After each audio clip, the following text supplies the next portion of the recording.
Ito ang ilog. Wow, ilog. Ito ang lawa. Wow, lawa. Ito ang lomi. Wow, lomi.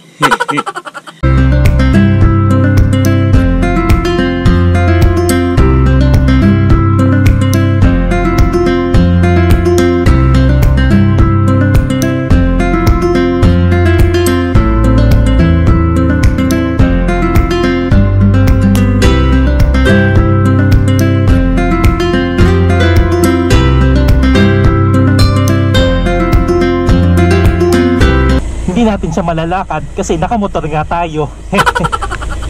Pag nagkita kita sa tagpuan ni Bathala.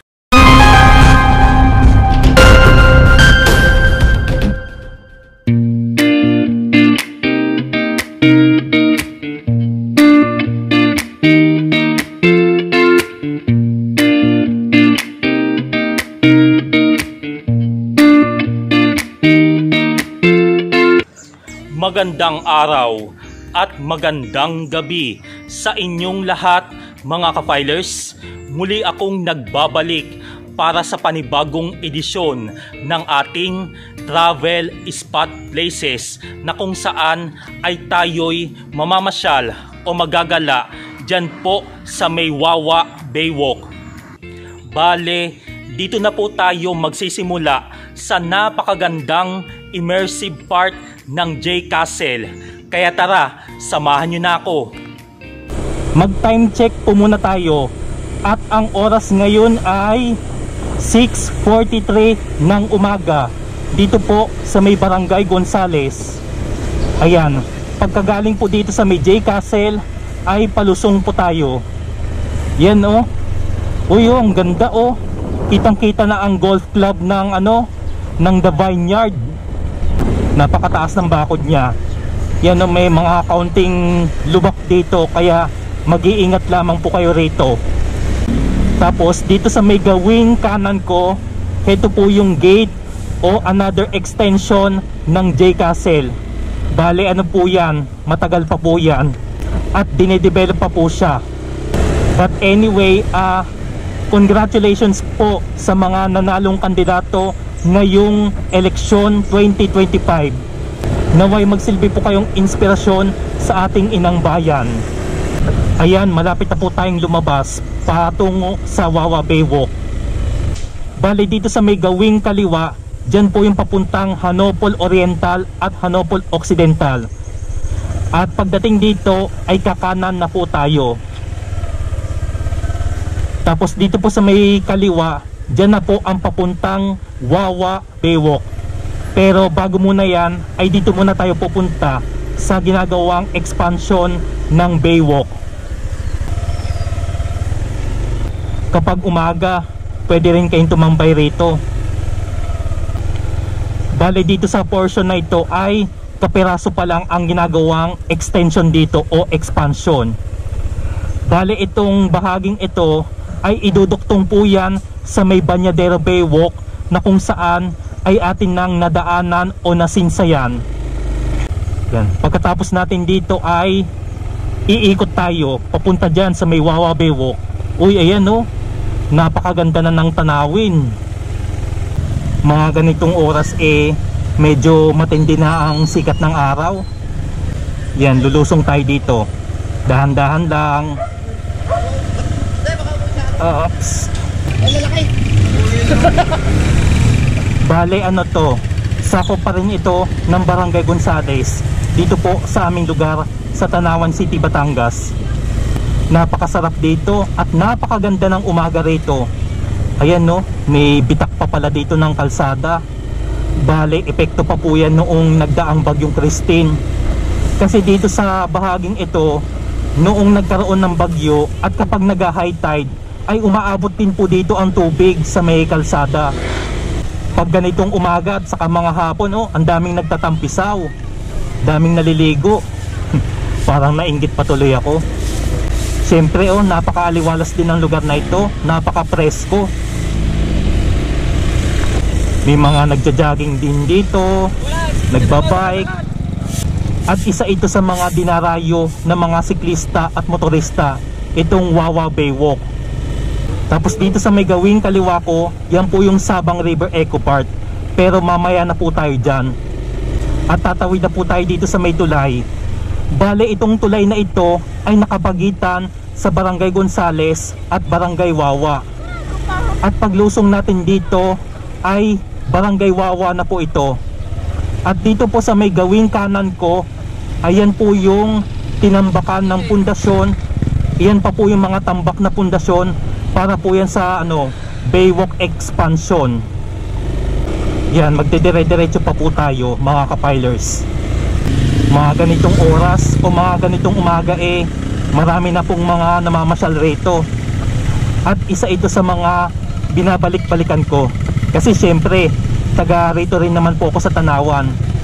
At dito sa bahaging ito marami din mga nagtitinda ng mga isda dito. Yan, mga fresh po yan na isda.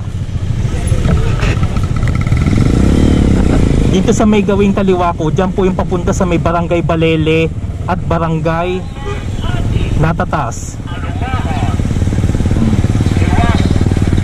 Yan, tigil muna tayo dito. Yan Ito po mismo ang Wawa Baywalk. Yan napakaganda. Saka napakagaling nito Nakatayo o nakatanim ang mga puno ng nyog dito sa may tabing lawa.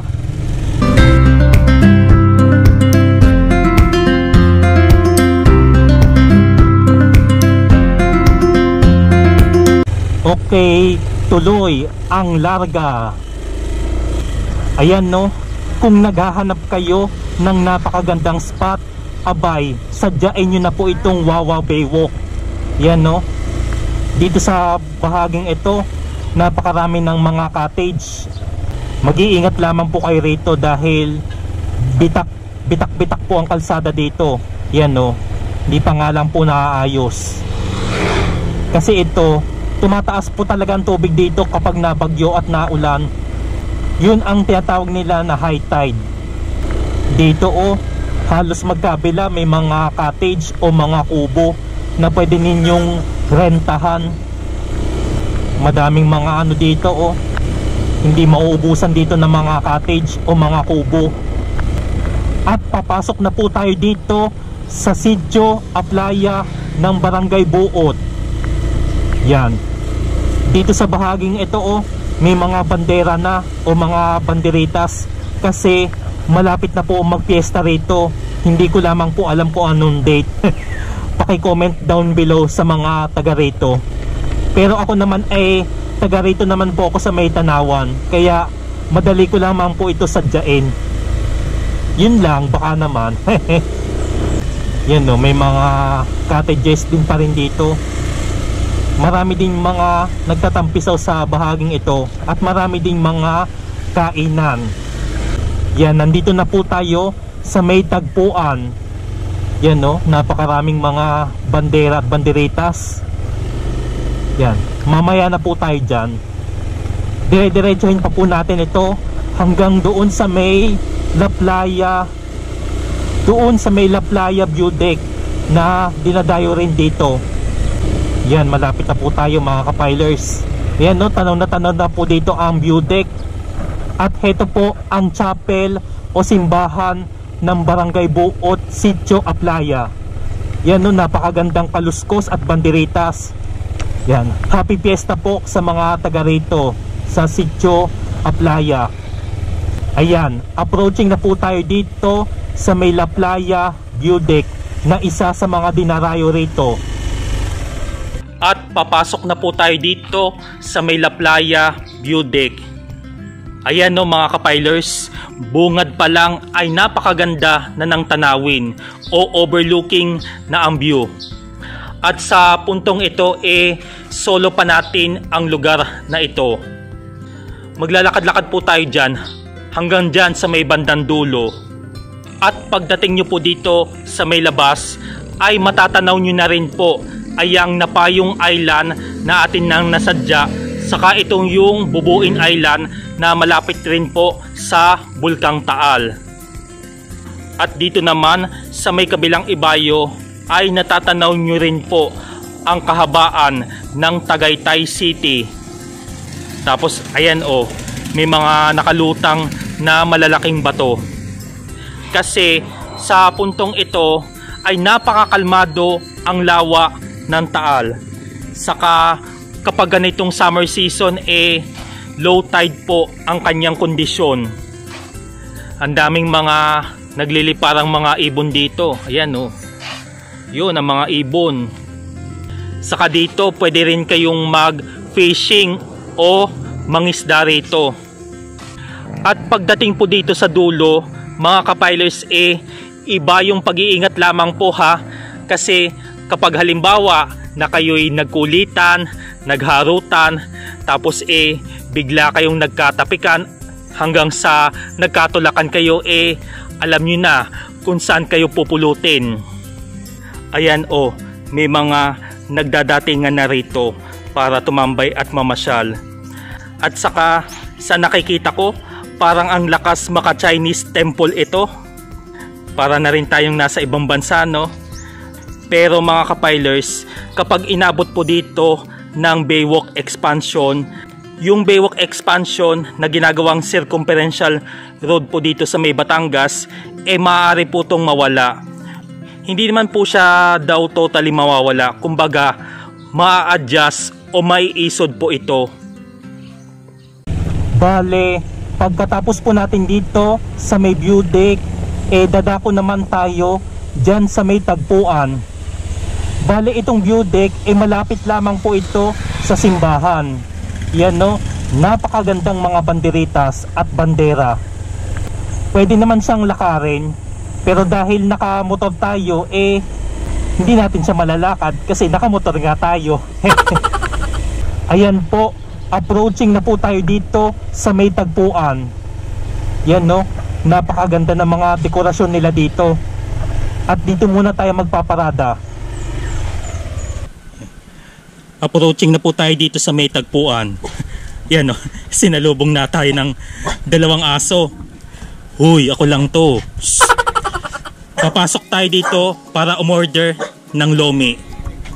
Yan ito yung loob ng kanilang resto. Yan may ice cream din dito. Tapos o-order po tayo ng lomi.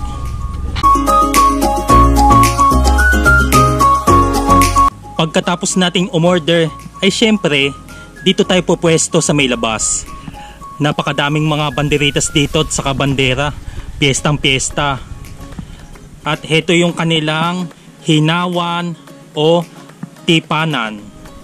Yan, malapit. Saka itong nasa kabila, itong hindi ko lang mabasa, katiyap. Tapos meron sila dito na buko na halo-halo. At ito yung lagayan ng kanilang mga sticker. Yan patunay lamang po na dinadayo po talaga itong tagpuan. At syempre maglalagay po tayo ng sticker. Magpapahuli ba naman tayo? Yan dito po natin siya ilalagay katabi po ng letter U.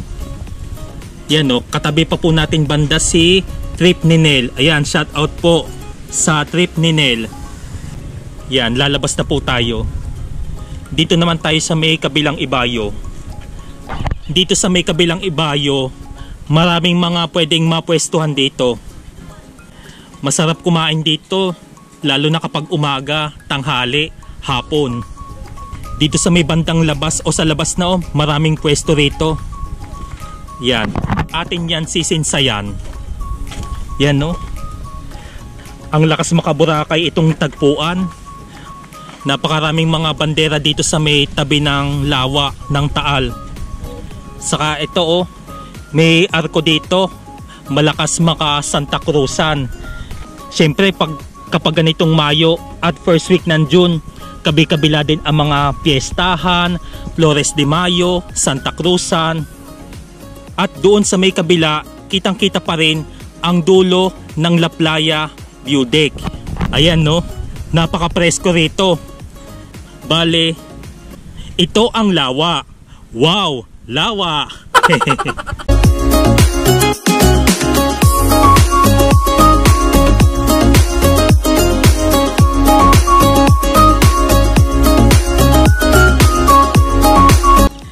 ito na po ang in-order nating lomi dito sa may tagpuan.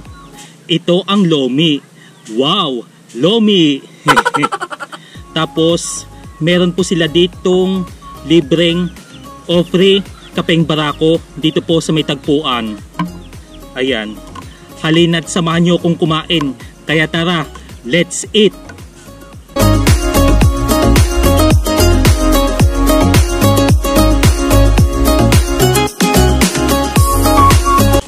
Mainit-init pa mga kapilers, pero masarap. Ayan, busog na busog ako ngayong araw na ito sa in-order kong lomi dito sa tagpuan. Speaking of tagpuan, ay kakantahan ko na lamang kayo. Pag nagkita kita sa tagpuan ni Bathala, may kinang sa mata. Oops, hanggang doon na lang ha.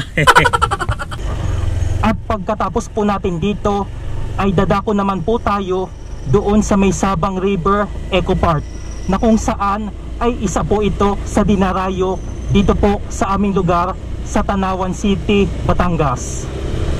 Ayan mga kapilers, muli tayong mapapadaan dito sa may series of nyug na Malakas Makasiargao. Tapos dediretso tayo dito. Ito pong pakanan, papunta po yan sa may barangay Balele at Natatas. Tapos tatawid ulit tayo dito sa may tulay. Ayan, malapit na po tayo sa Sabang River Eco Park. Ito po yung main entrance nya. Yan, dito po tayo magpa-parking sa may kanan. Nandito na po tayo sa main entrance ng Sabang River Eco Park na matatagpuan lamang dito sa Barangay Gonzales, dito po sa Tanawan City, Batangas. Bale, ito po ay nasa harapan lamang po ito ng Taal Lake, dito po sa may Wawa Baywalk. Tapos dito sa may bandang kanan ko, ito po yung mga bangka na pwede nyo pong maarkila dito. Hindi ko lamang po alam kung magkano ang paarkila dito. Maraming mga klase ng iba't ibang puno at halaman dito na makikita nyo po dito sa Eco Park. At meron din po sila dito na kubo na kanilang pinarerentahan. Yan o. Meron din po dito sa kaliwa ko itong maliit na kubo. Habang naglalakad po kayo dito o habang naglalakad ako, mararamdaman mo na napaka-presko at napakaganda dito. At saka napaka-aliwalas dito dahil maraming mga puno't halaman sa paligid. Isa ito sa mga dinarayo na perfect spot rin para tayo'y makapag-relax, unwind at mag-siesta kasama ang buong pamilya, magkakaibigan at magkasintahan. Meron dito mga lamesa at upuan. Meron din dito. Hello po. Kayo po ba ang nangangasiwa din eh? Ayun po, hello po, shout out ho. Ako'y taga din lang naman ho ako sa Tanawan. Yan, mayroon din dito sa may, basta maraming mga tambayan at upuan dito mga kapilers. At dito po sa may bandang harapan ko, sa bandang kanan ko, maraming mga pwedeng maupuan dito. Pwede po kayo mag-picnic dito, mag-banding. Basta ito, kapag dadayo po kayo rito, libreng pasyalan lamang po ito. Basta po, ipangako po ninyo na panatilihin po natin maging malinis ang lugar na ito. Dedire-diretsuhin pa po natin ito. At ito may mga tanim silang halaman dito. Dito po sa Hardin ni Leona na pagmamay-ari ng Halores family. Para lang tayong namamasyal sa sa mga nature park. Dito sa may kaliwa ko malawak ang dito, ang bakuran o ang lupa dito. Parang nagpipiknik sila dito Si Papa Dudut. Yan nakikinig pala sila kay Papa Dudut. Napakasarap dito, napaka-presko ng simoy ng hangin mga kapilers. Dito sa bahaging ito, maraming mga nagtatayugang mga puno rito. Tapos nakakarinig tayo ng mga bubuyog o yung mga kuliglig. Hanggang dito na lamang po ang dulo niya. Dito po sa tabihan ng Eco Park ay heto po yung ilog ng Sabang River. Yan. Ito po yung nag-uugnay po dito sa Barangay Gonzales, saka po dyan sa may Barangay Wawa. Bale, ang ilog na ito ay tagos po ito doon po sa may Taal Lake. At iyan, ito ang ilog. Wow, ilog! At paglapas nyo po dito sa Sabang River Eco Park, ayan o, bubungad na sa inyo ang breathtaking view ng Bulkang Taal at ang lawa ng Taal. Sobrang ganda ng view dito at talagang mawiwili kayo dito at kaaya-aya ang ganda ng tanawin dito. At tatawid muna tayo pansamantala dyan po sa may lawa. Ayan ho, pansamantala munang natakpan ang sikat ng araw dito. Mula dito sa aking kinatatayuan na nasa pagdating ng panahon o sa hinaharap ay magkakaroon na dito ng malaking pagbabago sa bahaging ito ng Barangay Gonzales hanggang sa sitio Mahabang Buhangin ng Maria Paz, dahil sasakupin rin ito ng Baywalk Expansion para sa Taal Lake Circumferential Road Project, na kung saan ay layunin na pagduktong-duktungin ang mga bayan at lungsod sa Batangas na nakapalibot dito sa lawa ng Taal. Ayan po mga kapilers, sana po ay nag-enjoy kayo sa ating pamamasyal o travel adventures dito po sa kahabaan ng Wawa Baywalk. At ating nasinsayan ang Naplaya View Deck at Tagpuan Resto dito po sa may barangay buot ng Sitio Aplaya, hanggang sa nakarating po tayo dito sa Sabang River Eco Park dito po sa Barangay Gonzales. At kung nakaabot man kayo sa dulo ng bidyong ito, ay maraming salamat po sa inyong pagsuporta at pagsubaybay. Muli po, heto po si JJ, ang inyong kapilers, na nagpapaalaala sa inyo ng having safe and happy trip sa ating lahat. Kita-kits muli tayo sa mga susunod pang mga edisyon. Kaya naman, just like, share, subscribe, and God bless us all.